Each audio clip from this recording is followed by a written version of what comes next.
अस्सलाम वालेकुम रहमतुल्लाहि बरकातहू। चाचा चमन मोहल्ले के सबसे कंजूस आदमी थे। उनके घर कोई मेहमान चला जाए तो रस्मी गुफ्तगू के बाद पूछते हैं कि चाय तो नहीं पियेंगे ना? क्यों, चाय बहुत नुकसानदेह है। हाँ, शरबत थोड़ा गर्म है, चलेगा। क्या केक बिस्किट वाली दुकान अभी बंद पड़ी है? क्या करूँ, समोसे वाला तो अभी तेल गर्म कर रहा है। अभी काफ़ी वक्त लगेगा। आप कहाँ इतनी देर बैठे रहेंगे? बेचारा मेहमान यह सुनकर शर्मिंदा हो जाता। एक दिन दोपहर को किसी प्रकार से उनके घर का दरवाज़ा खटखटाया। चाचा चमन ने दरवाज़ा खोले बगैर पूछा, कौन है? फ़कीर बोला, बेटा मेहरबानी करो, मुझे कुछ पैसे दे दो, मेरे पास सब्जी है, रोटी खरीद लूँगा। चाचा चमन ने बोला, जाओ जाओ, दफ़ा हो जाओ, नहीं है मेरे पास पैसे। पता नहीं कहाँ कहाँ से ऐसे भिखारी आ जाते हैं मांगने के लिए, खाने से दिल नहीं भरता। चाचा चमन ने बेचारे फ़कीर को खूब बातें सुनाई। फ़कीर मायूस हो गया। आखिर उसकी ज़ुबान से बद्दुआ निकली, अल्लाह तुझे हमेशा खाने से दूर रखे, तू भी कुछ न खा सके। इतना कहकर वो फ़कीर वहाँ से चला गया। कुछ दिन बाद चाचा चमन के पेट में शदीद दर्द उठा और दर्द इतना था कि वो तड़प उठा। घर वाले उनको हॉस्पिटल ले गए। हॉस्पिटल में चाचा चमन के मुख्तलिफ टेस्ट हुए। आखिर पेट के दर्द का पता चल गया।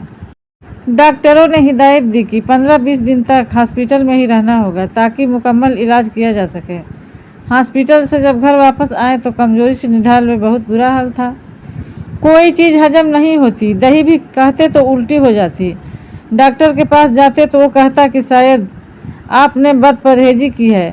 टेस्ट करवाते तो सब ठीक आता। दवा बाकायदगी से इस्तेमाल करने के बावजूद तबीयत संभलने के नाम नहीं ले रही थी। रंग पीला पड़ गया था, थोड़ा सा खाने से भी उल्टी हो जाती। चाचा चमन के रातों की नींद उड़ चुकी थी। उनको मौत का खौफ होने लगा। सोचते सोचते नींद उन्हें आ गई। ख्वाब में देखा कि पुलाव की देग में पास बैठे हैं और सबको चावल बांट रहे हैं। सुबह उठकर चाचा चमन ने घर वालों को अपना ख्वाब सुनाया तो उन्होंने मशवरा दिया कि गरीबों को खाना खिलाओ। चाचा चमन ने खेरो बावर्ची को बुलवाया और उससे पूछा कि पुलाव की 10 किलो की देग पर कितना लोगे। बावर्ची ने खर्चा बताया। चाचा चमन 10 किलो की देग पर होने वाले खर्च को सुनकर बड़े परेशान हुए, लेकिन फिर सोचा कि शायद खैरात करने में ठीक हो जाऊंगी।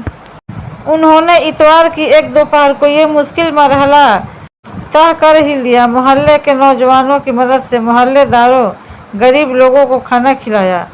चाचा चमन अब काफ़ी पुरसुकून रहने लगे, लेकिन जब उस फ़कीर का ख्याल आया तो फिर वही मनहूस दर्द शुरू हो जाता।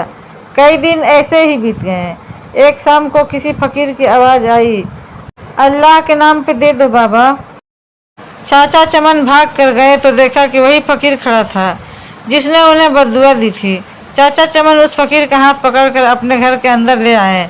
फ़ौरन ही उन्होंने अपने बड़े लड़के को होटल से कई किस्म के खाने लाने के लिए भेजा। कुछ देर में लड़का होटल से बहुत से खाने ले आया। चाचा चमन और फ़कीर ने पेट भर कर साथ में खाया। जाते वक्त फ़कीर बहुत खुश था। एक हफ्ता इलाज के बाद चाचा चमन मुकम्मल तौर पर सेहतयाब हो चुके थे। नाजरीन, अगर हमारे इस वीडियो को लाइक अभी तक नहीं किए तो लाइक कर दीजिए और चैनल पर नए हो तो सब्सक्राइब ज़रूर कर दीजिएगा, क्योंकि आपके एक लाइक करने से हमारी हौसला अफजाई होती है। एक गरीब औरत को लाइक कर दीजिए प्लीज़।